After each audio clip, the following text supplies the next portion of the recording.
तो हेलो दोस्तों, तो कैसे हैं आप लोग। उम्मीद करता हूं कि आप सभी लोग ठीक ही होंगे। तो अगर आप लोगों ने अभी तक इस सीरीज के पहले और दूसरे पार्ट को नहीं देखा है तो उसका लिंक आप लोगों को डिस्क्रिप्शन में मिल जाएगा, आप वहां पर जाकर देख सकते हैं। तो ज़्यादा टाइम न वेस्ट करते हुए इस पार्ट को शुरू करते हैं। तो इस पार्ट की शुरुआत में हम देखते हैं कि फेथ हंटिंग करने के लिए जंगल में जाता है, जहाँ पर उसे बहुत सारे कोबाल मॉन्स्टर दिखाई देते हैं, जिनके साथ उनका किंग भी मौजूद था। जो देखकर ग्रीड फेट से पूछता है कि आखिर उन्हें आगे क्या करना चाहिए, जिस पर फेट ग्रीड को चुपचाप उसके ऑर्डर को फॉलो करने को कहता है। जिसके बाद फेट अपने बो और एरो की मदद से एक एक करके सभी छोटे कोबाल मॉन्स्टर को मारने लगता है और उनके किंग को भी खत्म करने की कोशिश करता है। पर कोबाल किंग दूसरे कोबाल मॉन्स्टर को सेक्रीफाइस करके खुद को प्रोटेक्ट कर रहा होता है। तभी सभी कोबाल मॉन्स्टर अपने किंग को प्रोटेक्ट करने के लिए फेट पर एक साथ हमला कर देते हैं। पर फेथ उन सभी कोबाल मॉन्स्टर को ठिकाने लगा देता है और अपने ग्लूटनी स्किल की मदद से उनके स्टैट्स को अब्सॉर्ब कर लेता है।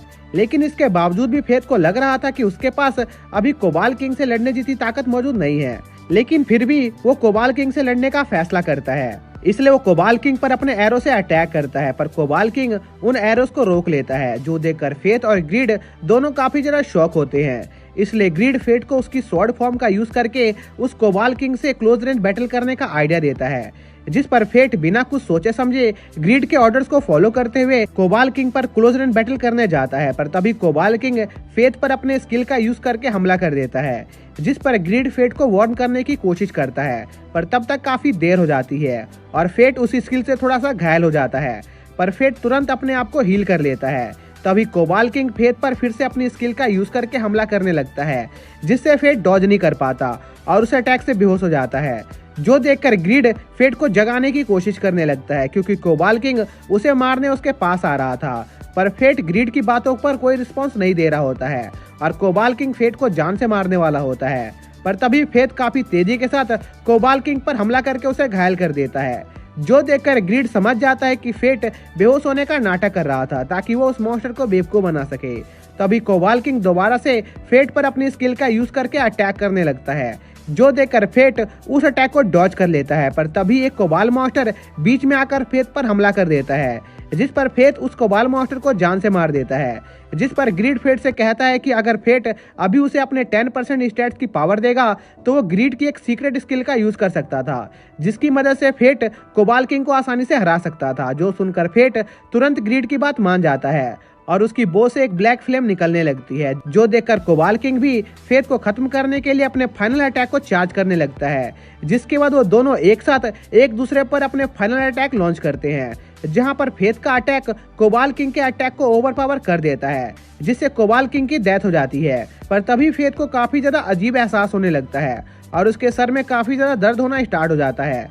जो देखकर फेथ को लगता है कि उसकी बॉडी अभी ग्रीड के इस स्किल को यूज करने के लिए तैयार नहीं थी, पर ग्रीड फेट को बताता है कि यह सब उसकी स्किल की वजह से नहीं हो रहा था, बल्कि उसकी स्किल ग्लूटनी की वजह से हो रहा था, क्योंकि उन्होंने अभी जिस मॉन्स्टर को मारा था उसकी रैंक फेथ से काफी ज्यादा हायर थी। इसलिए उसकी ग्लूटनी स्किल को उस मॉन्स्टर के स्टैट्स को अब्सॉर्ब करने में काफी ज्यादा दिक्कत आ रही थी। और अगर इस दौरान फेथ ने अपना फोकस खो दिया तो मैडनेस की स्टेट में चला जाएगा और कभी भी वापस नॉर्मल नहीं बन पाएगा। इसलिए ग्रीड फेट को डटे रहने को कहता है।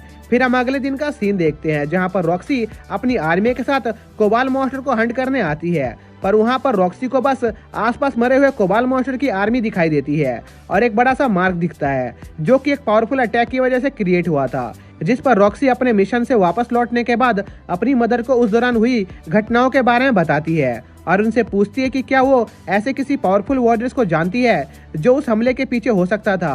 पर फेट और रॉक्सी की मॉम को इस बारे में कोई आइडिया नहीं होता है, जिस पर रॉक्सी को लगता है कि शायद से ये काम जरूर उस एक्स वाली लड़की ने किया होगा, जिसे फेथ कुछ समय पहले बात कर रहा था। और यह देखकर फेथ काफी ज्यादा खुश होता है, क्योंकि रॉक्सी इस काम के लिए उस पर शक नहीं कर रही थी। और डिनर करने के बाद रॉक्सी की मॉम फेथ को उनसे मिलने के लिए बुलाती है और फेथ को हर मोड़ पर रॉक्सी का साथ देने के लिए फेथ को शुक्रिया करती है और फेथ को हमेशा रॉक्सी का साथ देने को कहती है, क्योंकि रॉक्सी की मॉम को फेथ के अंदर उसके हस्बैंड की छवि दिखाई दे रही थी।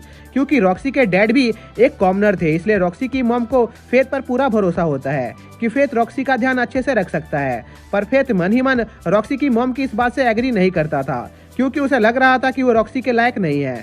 तभी रॉक्सी की मॉम जोर जोर से खांसने लगती है और हमें पता चलता है कि रॉक्सी की मॉम को असल में एक बीमारी थी, जिस वजह से उनके पास जीने के लिए ज्यादा समय नहीं बचा था। इसलिए वो चाहती थी कि फेथ उनकी बेटी का ध्यान रखे, जिस पर फेथ रॉक्सी की मॉम को थोड़ा आराम करने के लिए कहकर वहां से चला जाता है। जिसके अगले दिन फेथ रॉक्सी के साथ किंगडम के कैपिटल की तरफ निकल जाता है, जहां पर जर्नी के दौरान फेथ रॉक्सी की मॉम की कही हुई बातों के बारे में सोच रहा होता है। और फेथ का अभी यह मानना था कि वो रॉक्सी जैसी लड़की के लायक नहीं है, क्योंकि उसने रॉक्सी से अपनी ग्लूटनी स्किल के बारे में छिपा कर रखा था, जो कि ओरिजिनल सिंस में से एक स्किल थी, जिन्हें फॉरबिडन स्किल के नाम से भी जाना जाता था। उसी रात फेथ वापस से गॉब्लिन हंटिंग के लिए निकल जाता है, जहां पर फेथ अपने हंगर स्टेट में होता है। पर 500 गॉब्लिन हंट करने के बाद भी फेथ की भूख शांत नहीं हो रही थी, जो देखकर ग्रिड फेथ को बताता है फेथ की ग्लूटनी स्किल काफी ज्यादा तेजी से इवॉल्व हो रही है। इसलिए फेथ को अपनी भूख शांत करने के लिए ज्यादा शक्तिशाली मॉन्स्टर्स को हंट करने की जरूरत थी, लेकिन उस एरिया में और ज्यादा पावरफुल मॉन्स्टर मौजूद नहीं थे। इसलिए फेथ उस रात वापस अपने घर पर लौट आता है। फिर हम अगले दिन फेथ को एक बार में देखते हैं, जहां पर उसने अपनी एक आंख पर एक पट्टी लगा रखी थी, क्योंकि उसका हंगर मोड अभी भी पूरी तरह से डीएक्टिवेट नहीं हुआ था। तभी वहां पर उस बार के बारटेंडर का एक दोस्त आ जाता है, जो उस बारटेंडर को बताता है कि जल्द ही सर हार्डो और उनकी फैमिली गुलिया के नए एक्सपेंडिशन के लिए जाने वाली थी। जो सुनकर वो बारटेंडर काफी ज्यादा शॉक था, क्योंकि उन्होंने सुना था कि सर हार्डो काफी ज्यादा डरपोक थे, जो सिर्फ ऐसे मिशन को सिलेक्ट करते थे जो ज्यादा खतरनाक ना हो। इसलिए उन्होंने पिछले गुलिया डिस्ट्रिक्ट की एक्सपेंडिशन का मिशन भी ठुकरा दिया था। इसलिए वो लोग कंफ्यूज थे कि आखिर अचानक से सर हार्डो में इतनी हिम्मत कहां से आ गई। इसी दौरान फेथ भी काफी कंफ्यूज था कि आखिर किंगडम इतनी जल्दी गुलिया डिस्ट्रिक्ट के लिए और ज्यादा एक्सपेंडिशन क्यों लॉन्च कर रहे हैं, जबकि पिछली एक्सपेंडिशन को एंड हुए ज्यादा समय नहीं हुआ था। इसलिए फेथ को कुछ गड़बड़ लग रही थी। इसी बीच हम कैपिटल का सीन देखते हैं, जहां पर नाइट की एक टीम बनाई जा रही थी, जिसमें रॉक्सी भी शामिल होती है, और वो लोग जल्दी ही गुलिया डिस्ट्रिक्ट के एक्सपेंडिशन के लिए निकलने वाले थे, जिसके लिए रॉक्सी काफी ज्यादा एक्साइटेड थी, क्योंकि वो गुलिया के मॉन्स्टर से अपने डैड की मौत का बदला लेना चाहती थी। पर तभी वहां पर फेथ आ जाता है, जो रॉक्सी को इस एक्सपेंडिशन पर जाने से मना कर रहा होता है, क्योंकि उसे डर लग रहा था कि शायद से रॉक्सी उस एक्सपेंडिशन से जिंदा वापस लौटकर नहीं आ पाएगी। पर रॉक्सी इस एक्सपेंडिशन पर जाने के लिए अपना मन बना चुकी थी, इसलिए वो फेथ की बात नहीं सुनती है। इसी बीच हम वेलरिक फैमिली के 3 मेंबर को देखते हैं, जो आपस में गुलिया डिस्ट्रिक्ट के एक्सपेंडिशन को लेकर बात कर रहे होते हैं, जहां पर हमें पता चलता है कि फेथ का शक बिल्कुल सही था, क्योंकि वेलरिक फैमिली इस एक्सपेंडिशन को यूज करके रॉक्सी को अपने रास्ते से हटवाना चाहते थे, ताकि वो हार्ट फैमिली की पूरी ब्लड लाइन को ही जड़ से मिटा सके, जिसके बाद उन्हें इस किंगडम में राइवल करने वाली कोई फैमिली नहीं बचने वाली थी। जिसके बाद हम फेथ का सीन देखते हैं, जो समझ जाता है कि रॉक्सी उसकी बात नहीं मानने वाली है, इसलिए वो खुद रॉक्सी के ऑर्डर को डिसोबे करके उसकी प्रोटेक्शन करने का फैसला करता है और सर हार्डो से मिलने जाता है, जहां पर सर हार्डो अपने आदमियों से फेथ को जान से मारने का ऑर्डर देते हैं, जिस पर हार्डो के आदमी फेथ पर एक साथ हमला करना शुरू कर देते हैं। पर फेथ देखता है कि उन लोगों की स्पीड काफी ज्यादा स्लो होती है, जिस पर ग्रिड फेथ को बताता है कि ऐसा इसलिए था क्योंकि फेथ के स्टैट्स उन लोगों से काफी ज्यादा हाई थे।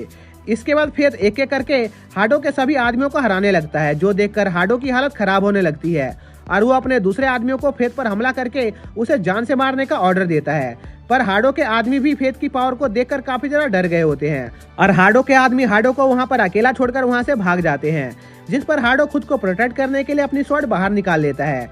तभी फेथ अपना मास्क अपने चेहरे पर से हटा देता है, जहां पर हार्डो फेथ को देखते ही पहचान लेता है और उसे पूछता है कि आखिर उसके जैसा एक कॉमनर इतना ज्यादा शक्तिशाली कैसे बन गया। पर फेथ हार्डो की बातों का कोई जवाब नहीं देता है और हार्डो को उस पर उसके हॉली मैजिक से अटैक करने को कहता है, जो सुनकर हार्डो थोड़ा घबराने लगता है। तभी फेथ अपने स्किल का यूज करके हार्डो के स्टैट्स विंडो चेक करता है, जहां पर फेथ को हार्डो की हॉली स्वॉर्ड स्किल काफी ज्यादा इंटरेस्टिंग लगती है और फेथ ग्रिड से पूछता है कि क्या वो हार्डो की हॉली स्वॉर्ड स्किल को काउंटर कर सकता है या नहीं, जिस पर ग्रिड फेथ से कहता है कि जब तक उनका सामना ओरिजिनल हॉली स्वॉर्ड से ना हो जाए उन्हें किसी भी चीज से डरने की जरूरत नहीं है। जो सुनकर फेथ हार्डो को उसकी स्वॉर्ड से उस पर हमला करने के लिए मना करता है, क्योंकि इसका कोई फायदा नहीं था। पर इसके बावजूद भी हार्डो अपने हॉली स्वॉर्ड स्किल का यूज करके फेथ पर हमला करता है और उसे लगता है कि उसने फेथ को मार दिया। पर तभी वो देखता है कि फेथ काफी तेजी के साथ हार्डो के पीछे पहुंच गया था, क्योंकि हार्डो का अटैक काफी ज्यादा स्लो था, जिस पर हार्डो फेथ पर काउंटर अटैक करने की कोशिश करता है। पर फेथ हार्डो की स्वॉर्ड के 2 टुकड़े कर देता है, जो देखकर हार्डो